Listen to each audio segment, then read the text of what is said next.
how I start drinking, I come from a family where everybody drink, and we don't really have the age limit.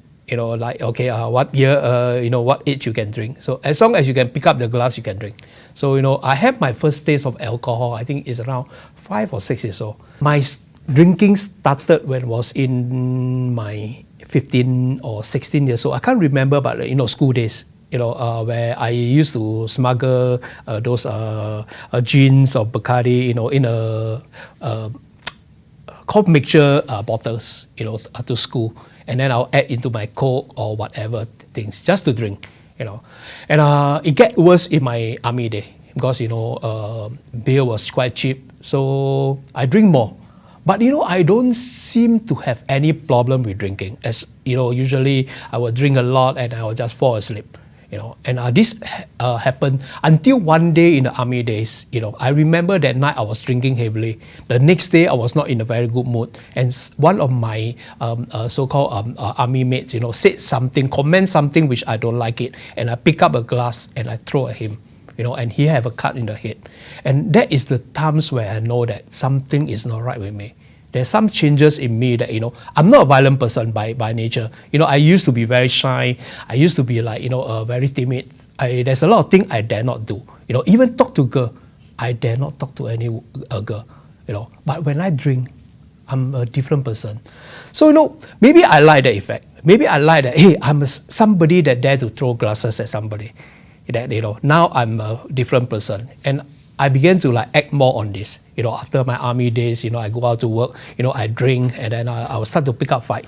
I become more violent than before. And I thought that is men. Men have to be like that. Years after years, I began to realize something. I cannot stay in a job for long. The longest job that I stay is like maybe 2 years. And also the same as a relationship. I'll get into a relationship, we have good time together for a couple of months and then change. My drinking get worse and worse because now I drink almost every day. Every day I will go to work and I will be thinking about when is my next drink. I came to a point that, I began to skip work. I began to call out my office and say, hey, I'm not feeling well today. I can't come to work, but actually I'm having a hangover, And I began to experience blackout. And the worst experience that I encounter is I wake up with police car. There was about 4 police car, 1 ambulance there, and they was trying to wake me up or what. I don't know what they are doing to me, And I only remember one policeman asking me, he said, did somebody throw you inside the bush? That's the question I asked. I said, no. Then he said, why you end up in the bush? I was inside a bush, somewhere in Singapore. I can't even know. And I just tell the policeman, I'm waiting for a taxi, and no taxi showed up. And I look at the street, there's full of taxi, and then they just wave one down, put me into the taxi and I ran back home. Until today, I still can't remember where, And I thought this is normal for alcoholic. It's very normal. We get drunk, we just sleep everywhere. It's normal. But what I didn't know is that during my blackout, which I'm behaving like a normal person, I talk a lot of nonsense. I hurt a lot of people. I create a lot of troubles. And these are the 3 worst things that I do. Is, I said something bad to my loved one. I break up with a relationship because, I really run her down when I was in my blackout stage. I said a lot of bad things about her, that she had no choice but to leave me. I was so upset with myself. I hate myself. I look down on myself. I don't know what to do with myself. The thought of killing myself came. So, that night, I remember, I overdosed myself. I get myself so drunk that, I overdose myself. And before I do that, I make a phone call. I make sure that I don't want to die in my house. People found me in a decomposed body, So what I do is I make a phone call to my sis. I said, bye-bye to you. You'll not see me anymore. Because I was coma in hospital for 3 days, and I wake up.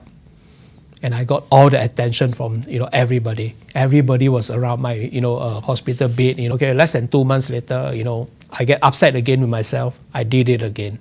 And the second time when I attempted suicide, the doctor said I'm suffering from a disease called alcoholism. 2 weeks later, I do it again. And the third time, really, nobody came to my hospital bed. 15 years before I came into the program, I have a very serious car accident. That night, I remember, it was also during Chinese New Year period where, most of us drink a lot. I meet up with my friend about 3 p.m., and then we drink until almost 10:30. Then two of the guys, invited me to go to another place to drink. I was quite drunk at that time, And what I didn't know is that actually I was in my blackout stage. And I still can drive. So, my friend told me that we went to another drinking place, and then I popped into another drinking place. We went to two places which, I don't have any memory. I don't remember anything about that. I only remember is when my friend shouted at me. He said, Albert, there's a truck in front of me. Okay, I jammed my brake, or I didn't jam my brake, I don't know. I smashed onto the truck and was speeding for 130 kilometers per hour. And I'm so lucky that, I hit the front wheel. If I were to have missed by 3 or 4 inches, I would have right through the truck. Maybe I won't be sitting here today, for sure. And after the accidents, I was coma in hospitals 3 days. The car was like wreckage, totally gone. And my friend was hospitalized for 28 days. And that was the longest time in my life that I stopped drinking. I stopped drinking for 28 days. The day he discharged, I went to a nightclub. At that time, I already know that I'm an alcoholic. I already know that, hey, I'm drinking too much. You see, my friend had been telling me, my family members have been telling me, everybody had been telling me, say, Albert, can't you just drink lesser? I wish I can. I wish I can drink lesser. But because I'm an alcoholic, if I would promise to drink 3 bottles, most of the time I'll stop at 3 bottles. And I'll tell you that I'm okay. Maybe 1 more is okay. And then I'll go for 1 more, and 1 more, and 1 more, until, I don't know how many more, And this is because there's something inside my body who keep on telling me that, go, 1 more, it's okay. Then I came to the point that I wanted to kill myself. And that was scary, honestly. That was scary. That was scary because, every day I'm thinking about how to kill myself. Because the voice inside me become louder and louder. So what happened is that, I was being put into treatment centers. I checked myself into the treatment center is because I'm running away from my problem. I dare not face my problem. And I met one guy inside the treatment centers. He's a fellow members of Alcoholics Anonymous. So he told me that, after we discharge, he's going to bring me to my first AA meeting. And I remember I was there. There was a couple of local guys. So I wouldn't feel so different. Something that I go in there, people were nice to me. They understand me. And at first I thought that they want something from me. But what I didn't know is that actually they came from the same journey as what I went through. Or maybe worse than me. And when these people were nice to me, and they talked to me, they spent time with me, a friendship grew. Alcoholism is the disease where it really affected me and changed my life. It started with happiness, then, enjoying, then I become a slave to alcohol. So, it's through AA, through this group of people that, they really support me, they really inspire me, they really encourage me that I keep staying on. My sobriety date is 26 May 2004, and I am 15 years sober. So when I start my journey, as I mentioned earlier, I lost a girlfriend, I lost my job, my car, my house. Okay, I would say that miracle happened in AA. You see, the moment I put in the effort, the moment I say that enough is enough, I give up everything that dragged me down. I let it go. I got a job back. I got a job as a taxi driver, which I hate most. Okay, I always look down on taxi driver. But as a taxi driver for 14 years, I become a very useful person. I help a lot of people who, in a wheelchair, disability, and I really help them with my heart. Sometimes I can even give them a free ride, but I'm doing it for myself. This is a so-called, making amends back to the public. I remember I worked very hard during my first few years in recovery. As a taxi driver, I pay all my debts. I clear everything. I have a few, take another another 2 more years to save up some money, and I bought back my house. I owned that house for the last 12 years. My own house, which I lost, and I got it back. And what I get from this program is that a lot of things. I always loved traveling. In my drinking days, when I start work, I'll plan that I'll travel here, travel there, travel here. A lot of plans, never execute. I only travel to Thailand once with a group of friends. The only time, that I travel, and I can't remember what I did there. Most of the times it's drinking and drinking and drinking and drinking. I come back, I told people that I go to Thailand, and what do you do? Drink, drink, drink, drink, drink. That's all.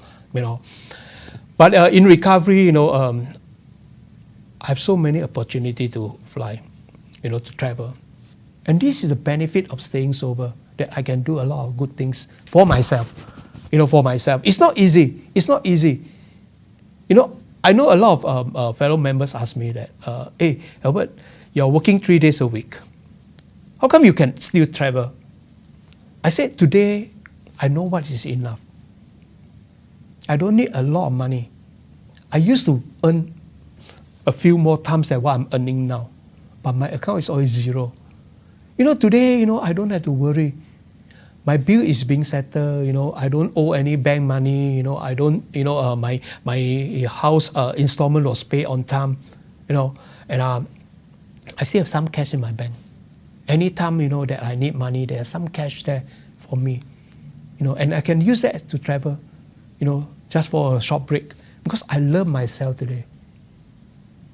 Alcohol almost, I would say alcohol almost take away my life.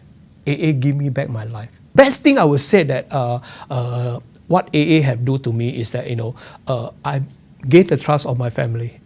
It take 10 years. Wow, my sister need my help.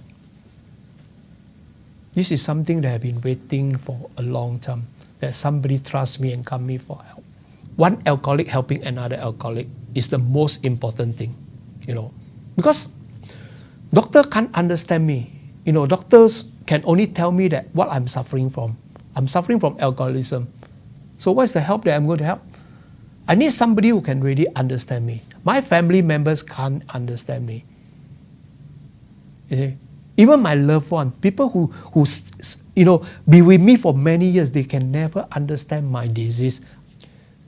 Check yourself to, just go to a meetings, sit down and talk to somebody that can understand you.